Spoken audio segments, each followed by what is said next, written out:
పేరు డాక్టర్ మధుసూదన్ రెడ్డి. నేను paediatric ప్రొఫెసర్ని. 23 August నుంచి ఇన్ఛార్జ్ సూపరింటెండెంట్గా ఈ ఎంసీహెచ్ హాస్పిటల్కి నేను పనిచేస్తున్నాను. సో ఎంసీహెచ్ హాస్పిటల్లో మనకు 4 రకాల వైద్య సేవలు లభిస్తాయి. ఒకటేమో డెలివరీస్, ఇంకొకటేమో paediatric services, neonatology and paediatric services, ఇంకోటి radiology scanning services, plus anaesthesia services. ఈ 4 సర్వీసెస్ ఎంసీహెచ్ హాస్పిటల్లో రెగ్యులర్గా జరుగుతూ ఉంటాయి. సో ఈ 4 డిపార్ట్మెంట్లు ఓబీజీ, పీడియాట్రిక్స్, అనస్థీషియా అండ్ రేడియాలజీకి సంబంధించిన డాక్టర్లు అందరూ కూడా ఇక్కడ ప్రతిరోజు 9 to 2 పనిచేస్తూ ఉంటారు. తర్వాత మనకి ఇక్కడ ఓపీ బ్లాక్స్ ఉన్నాయి, పీడియాట్రిక్ ఓపీ బ్లాక్స్ ఉన్నాయి, గైనకాలజీ ఓపీ బ్లాక్స్ ఉన్నాయి. ఎవ్రీడే రేడియాలజీ స్కాన్స్ జరుగుతూ ఉంటాయి. 50 to 70 వరకు స్కాన్స్ ఎవ్రీడే జరుగుతుంటాయి. తర్వాత మన హాస్పిటల్లో ప్రతిరోజు కూడా 10 to 15 డెలివరీస్ అవుతాయి యావరేజ్గా. అండ్ యావరేజ్ ఒక 1 మంత్లో 350. లాస్ట్ మంత్ మేము 307 డెలివరీ చేసాం. సో అంతకుముందు పోయిన మంత్లో 350 డెలివరీ చేసాం. సో ఇట్లా యావరేజ్గా 10 to 15 డెలివరీస్ ప్రతి మంత్ అవుతుంటాయి. సో ఆ పుట్టిన బిడ్డలకు కూడా ఏమైనా ఇబ్బంది అయితే మన దగ్గర న్యూబార్న్ కేర్ సెంటర్ ఉంది, ఎస్ఎన్సిఓ స్పెషల్ న్యూబార్న్ కేర్ సెంటర్ ఉంది. అందులో బేబీస్కి ఏమైనా తక్కువ బరువు పుట్టిన పిల్లలు కానీ, లేకుంటే పుట్టినప్పుడు ఏడవని పిల్లలు కానీ, ఏమైనా ఇన్ఫెక్షన్స్ ఉన్న పిల్లలు కానీ, వీళ్ళందరినీ కూడా అడ్మిట్ చేసి ట్రీట్మెంట్ ఇచ్చే ఫెసిలిటీ కూడా ఉంది. దాంతోపాటు పీడియాట్రిక్ పేషెంట్స్ కూడా వార్డ్స్ ఉన్నాయి, ఇంటెన్సివ్ కేర్ యూనిట్స్ ఉన్నాయి చిన్నపిల్లల కోసము. తర్వాత పీడియాట్రిక్ వార్డ్స్ ఉన్నాయి. తర్వాత రేడియాలజీకి వచ్చేసరికి రేడియాలజీ మనకు నార్మల్గా చేసే అల్ట్రాసౌండ్ స్కాన్ ఉంది, టిఫా స్కాన్ కూడా ఉంది. ఇద్దరు రేడియాలజిస్టులు రెగ్యులర్గా మన దగ్గర స్కాన్స్ చేస్తారు. సో గైనకాలజీకి వచ్చేసరికి మన దగ్గర ఓపీ ఉంది. ఎవ్రీడే 150 వరకు గర్భిణీ స్త్రీలు కానీ మన దగ్గరకు ఓపీకి వస్తారు. తర్వాత అందులో ఎలిజిబుల్ వాళ్ళని అడ్మిట్ చేస్తారు, డెలివరీ ఉన్న వాళ్ళని.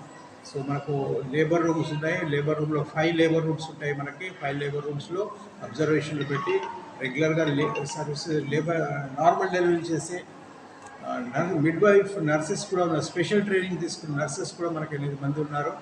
వీళ్ళంతా నార్మల్ డెలివరీ చేసే దాంట్లో మంచి స్పెషల్ ట్రైనింగ్ తీసుకున్నారు ఈ నర్సెస్. తర్వాత నార్మల్ డెలివరీ కాని కేసెస్ని సెక్షన్ చేయడానికి కూడా మనకు 3 ఆపరేషన్ థియేటర్స్ ఉన్నాయి. ఇక్కడ రౌండ్ ద క్లాక్ ఒక గైనకాలజిస్ట్ ఇక్కడ ఉంటారు, వాళ్ళు డెలివరీ సర్వీసెస్ చూస్తారు. సో బేసిక్గా మన హాస్పిటల్ ఎంసీహెచ్ హాస్పిటల్లో మొత్తం 190 బెడ్ హాస్పిటల్, 190 బెడ్స్. సో అందులో 130 బెడ్స్ ఏమో గైనకాలజీ అబ్స్టెటిక్స్ అండ్ గైనకాలజీ డిపార్ట్మెంట్వి 130 బెడ్స్. దెన్ 60 బెడ్స్ ఏమో paediatric newborn and paediatric beds ఏమో 60 బెడ్స్ ఉన్నాయి. So total 160 beds hospital strength ఇది. సో ఇక్కడ ఇంకా ఫెసిలిటీస్ అంటే అంత పేషెంట్స్ అందరికీ కూడా ఉచితంగా భోజనం ఉంటుంది. డ్రింకింగ్ వాటర్ కోసం మనకు ఆర్ఓ ప్లాంట్ ఉంది, ఫార్మసీ ఉంటుంది, ల్యాబ్ ఉంది. సో సార్ ఇక్కడ ఈ హాస్పిటల్లో మన జనగాం జిల్లాలో ఈ ఎంసీహెచ్ హాస్పిటల్ అంటే మంచి పేరు పోయింది కదా సార్. అసలు ఎక్కడెక్కడి నుంచి వస్తారు ఇక్కడికి? సో బేసిక్గా ఎక్కువ మన దగ్గర వచ్చేది మన జనగాం జిల్లా నుంచి ఎక్కువ మంది వస్తారు. తర్వాత సరౌండింగ్ డిస్ట్రిక్ట్స్ నుంచి కూడా వస్తారు. మెయిన్గా మనకు యాదాద్రి డిస్ట్రిక్ట్ నుంచి ఎక్కువ పేషెంట్స్ వస్తారు. తర్వాత సిద్దిపేట, వరంగల్, తర్వాత సూర్యాపేట నుంచి కూడా మనకు పేషెంట్స్ వస్తారు. ఇక్కడ హైదరాబాద్ నుంచి కూడా పేషెంట్స్ వస్తారు. ఎందుకంటే తల్లిగారని ఫస్ట్ కాన్పు తల్లిగారని చాలామంది ఇక్కడికి వస్తారు. సో హాస్పిటల్కి పేరుంది. వేరే జిల్లాలో నియర్ బై సరౌండింగ్స్లో ఉన్న వేరే డిస్ట్రిక్ట్స్ పేషెంట్స్ కూడా మన హాస్పిటల్కి వచ్చి డెలివరీ సర్వీసెస్ పొందుతున్నారు. సార్ అక్కడి నుంచి రావడానికి కారణం అంటే మన ట్రీట్మెంట్ బాగుందనా, లేకపోతే రిలేషన్షిప్ ఉందనే ఉద్దేశంతో? 2 కారణాలు ఉంటాయండి. మెయిన్గా ఏంటంటే ఈ హాస్పిటల్కి మంచి పేరు వచ్చింది.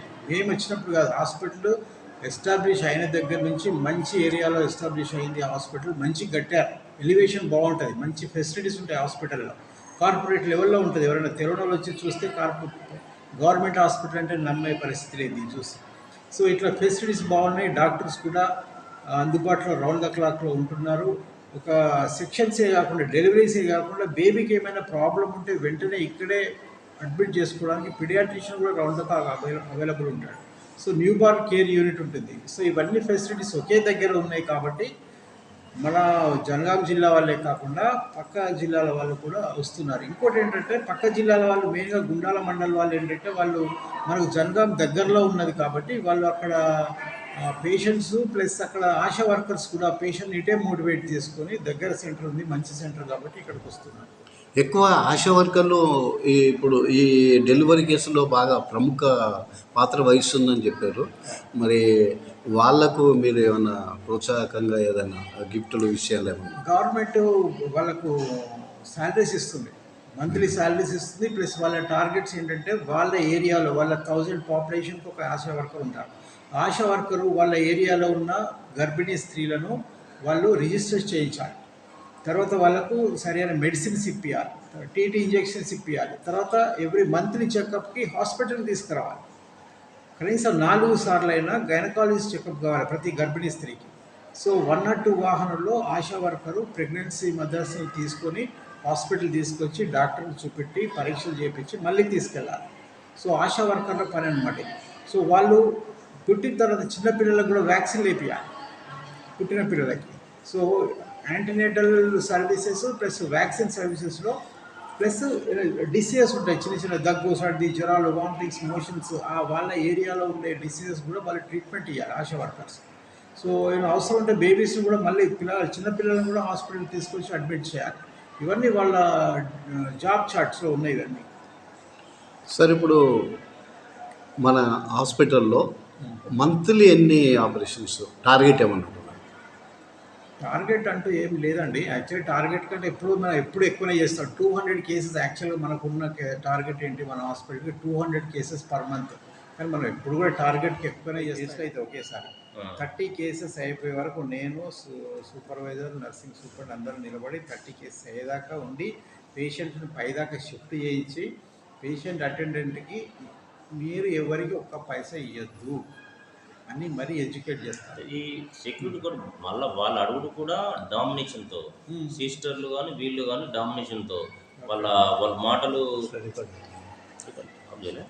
సార్ ఇంకో విషయం, ఇప్పుడు మీరు కింద కాంట్రాక్ట్ బేసి ఉన్న వాళ్ళు ఉంటారు కదా, ఎప్పుడన్నా మీరు అప్పుడప్పుడు కొంచెం విజిట్ చేస్తే బాగుంటుంది కదా సార్?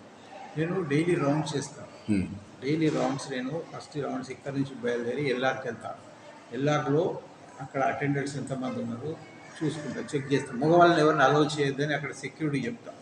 తర్వాత ఎల్ఆర్ లోపలికి వెళ్తాను. వెళ్ళి ఎంతమంది కేసులు అబ్జర్వేషన్లో ఉన్నాయి, లేబర్లో ఉన్నాయి, నార్మల్ డెలివరీ కోసము అబ్జర్వేషన్లో పెడతారు. ఎన్ని కేసులు ఉన్నాయి, అందులో ఎన్ని డెలివరీ అవుతాయి, ప్లస్ సెక్షన్కి ఎన్ని ప్రిపేర్ చేస్తారు ఇది తెలుసుకుంటా. తర్వాత అక్కడ ఎక్విప్మెంట్ పనిచేస్తుందా, ఏమైనా ఇంత రష్ ఉండే వరకు ఎక్విప్మెంట్ తొందరగా పాడవుతూ ఉంటుంది.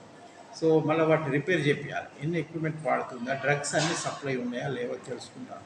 తర్వాత ఓటీకి వస్తాను. ఓటీ దగ్గర ఓటీలో ఎన్ని కేసులు అయినాయి ఇన్ఫర్మేషన్ తీసుకుంటాయి. అక్కడ సెక్యూరిటీ గార్డు నువ్వు కూర్చోవద్దు, ఎప్పుడు తలుపు పెట్టి ఉండాలి, అటెండర్స్ ఇంతమంది ఉండనియద్దు, ఎందుకంటే పక్కనే ఓటీ ఉంటుంది, ఓటీ పక్కనే రికవరీ రూమ్ ఉంటుంది కాబట్టి పేషెంట్స్ ఎక్కువ పోనీయద్దు లోపలికి. అక్కడ ఆమె డ్యూటీలు చేస్తుందో చూస్తాను.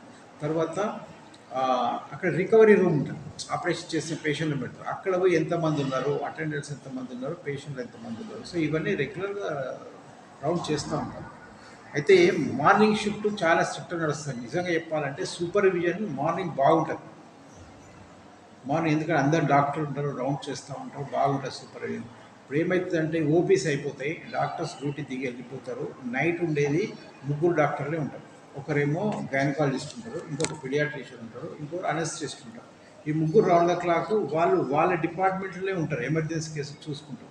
ఆపరేషన్ థియేటర్లో గైనకాలజిస్ట్, అనస్థిస్ట్ ఉంటారు. అవసరమైతే లేబర్ రూమ్కి వస్తుంది, నార్మల్ కేసెస్ చూసుకుంటారు. సో మిగతా హాస్పిటల్ అంతా సూపర్వైజ్ చేయడానికి సూపర్వైజర్ ఒక్కరే ఉంటారు మాకు. ఎవరు 4th క్లాస్ మీద సూపర్వైజ్ చేయడానికి. ప్లస్ ఒక ఆర్ఎంఓ కావాలి మాకు. మెయిన్ ఏంటంటే మనకు డిస్ట్రిక్ట్ హాస్పిటల్లో ఆర్ఎంఓస్ ఉన్నారు. మేము ప్రిన్సిపల్ గారిని అడిగినవి ఏంటంటే మాకు రెగ్యులర్గా 24 hours ఒక ఆర్ఎంఓ ఉంటే ఈవినింగ్ టైం కూడా సూపర్వైజర్ ఉంటుంది వీళ్ళ మీద. అక్కడ ఉన్నారు 3. ఆ 3లో మాకు ఒకరిని ఇస్తే ఇక్కడ రౌండ్ ద క్లాక్ ఇక్కడ కూడా సూపర్వైజర్ ఉంటే ఇట్లాంటివి తగ్గిపోతాయి. 2 తర్వాత స్టార్ట్ అవుతాయి, మెయిన్గా ఈవినింగ్ స్టార్ట్ అవుతాయి ఇవన్నీ.